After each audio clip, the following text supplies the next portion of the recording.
Hello students, आज हम English bridge course में यूनिट 5 फैमिली पढ़ेंगे।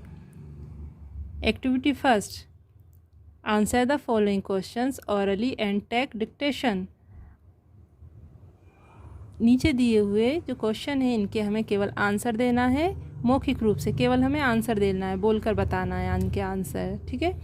How many people are there in your family, list them. आपके परिवार में कितने सदस्य हैं, उनकी सूची बनाओ। आपके परिवार में कितने सदस्य हैं, जैसे आपके परिवार में 3 पीपल हैं, 3 सदस्य हैं, तो आप क्या बोलेंगे, there are 3 people in my family.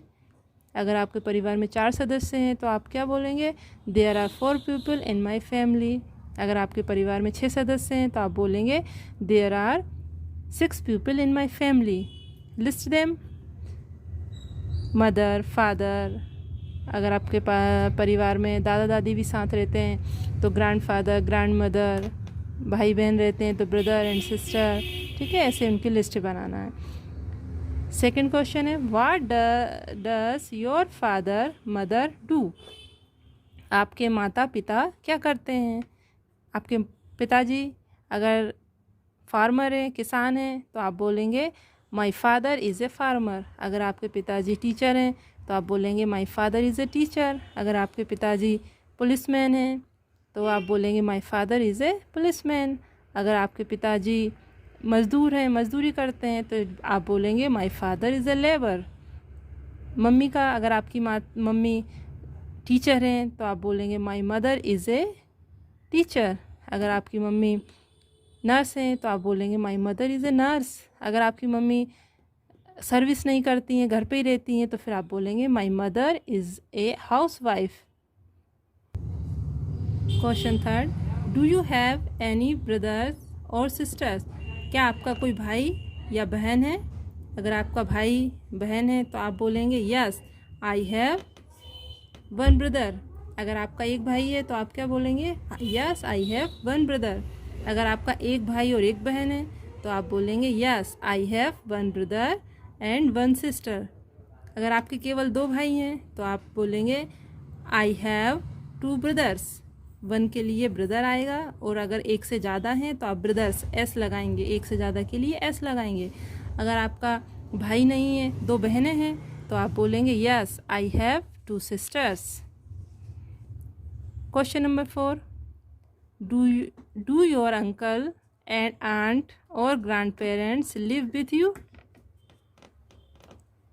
क्या आपके अंकल, आंट यानी चाचा चाची, ग्रैंड पेरेंट्स यानी दादा दादी आपके साथ रहते हैं।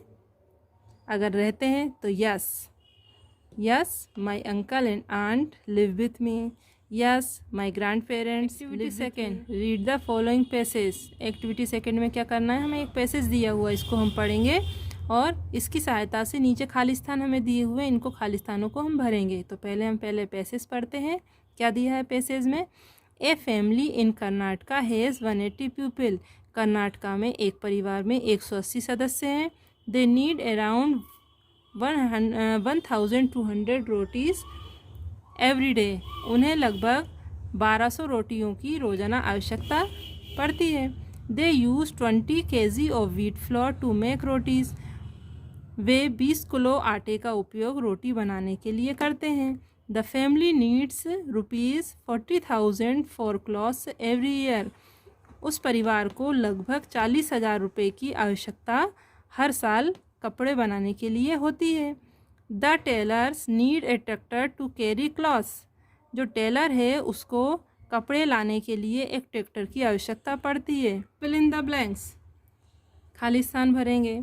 पहला खाली स्थान, ए family in Karnataka has people. अब हम जो खाली स्थान भरेंगे उसमें हम इस पैसेज की लाइन को मिलाएंगे, कहाँ पर ये लाइन दी हुई है, और उसमें जो खाली स्थान में जो वर्ड नहीं आया है उसको हम पैसेज की सहायता से वहाँ पर लिखेंगे। अब ए family in Karnataka has people, ये लाइन हमें कहाँ मिल रही है, ये रही, ए family in Karnataka has people.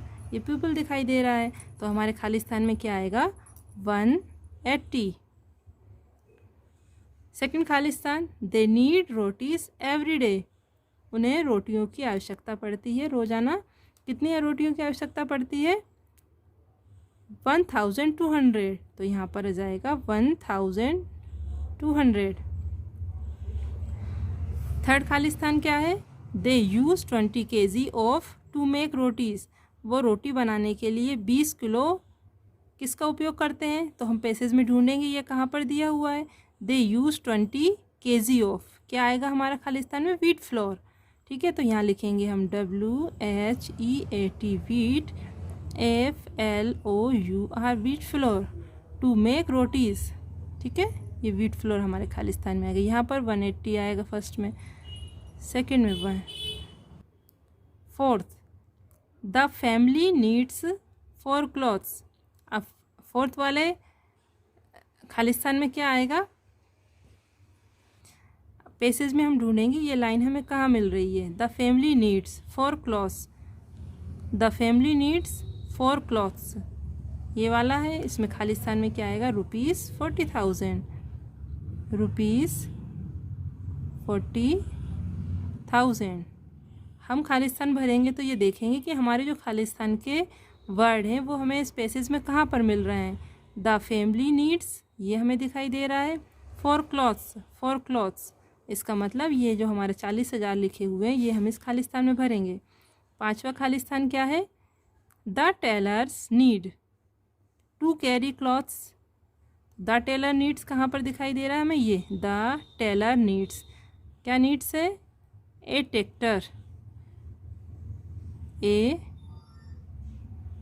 Tractor to carry clothes. Tailor को एक ट्रैक्टर की आवश्यकता पड़ती है कपड़ों को लाने के लिए। Activity third, complete the sentences about your own family.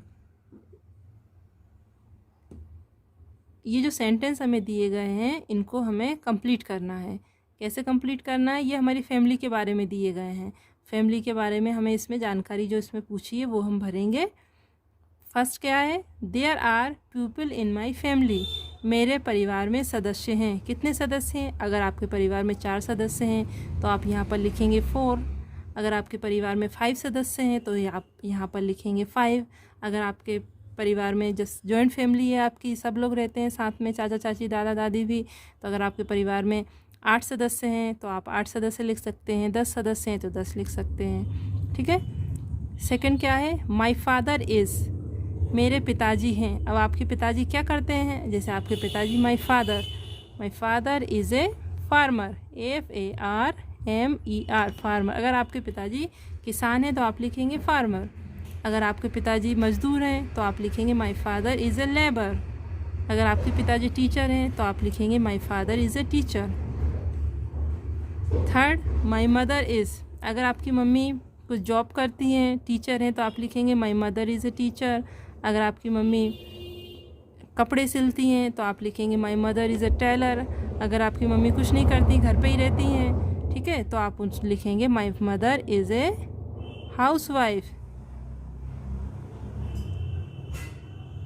Housewife. Fourth, we eat for food, हम खाते हैं फूड के लिए, यानी हम क्या खाते हैं। तो जो आप चाहो, जो आपको पसंद लगता है वो खा सकते हैं। ठीक है, कुछ भी लिख सकते हैं हम यहाँ पे अपनी चीज़। तो यहाँ पे मैं लिख रही हूँ rice, we eat rice for food.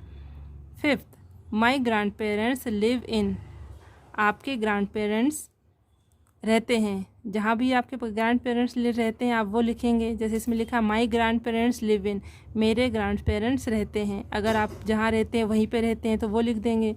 किसी के ग्रैंड पेरेंट्स कई बार दूसरे शहरों में रहते हैं, वो कहीं और रह रहे हैं, उनके ग्रैंड पेरेंट्स कहीं और रह रहे हैं, तो आप वो लिख सकते हैं। ठीक है, जैसे मान लो यहाँ पे आप लिख सकते हैं किसी भी जहाँ पे आपके पेरेंट्स रहते हैं। जैसे मान लो किसी के पेरेंट्स भोपाल में रह रहे हैं तो आप लिखेंगे माई ग्रैंड पेरेंट्स लिव इन भोपाल। किसी के अगर सिरोंज में रहते हैं तो आप लिखेंगे माई ग्रैंड पेरेंट्स लिव इन सिरोंज। अगर किसी के ग्रैंड पेरेंट्स विदिशा में रहते हैं तो आप लिखेंगे माई ग्रैंड पेरेंट्स लिव इन विदिशा।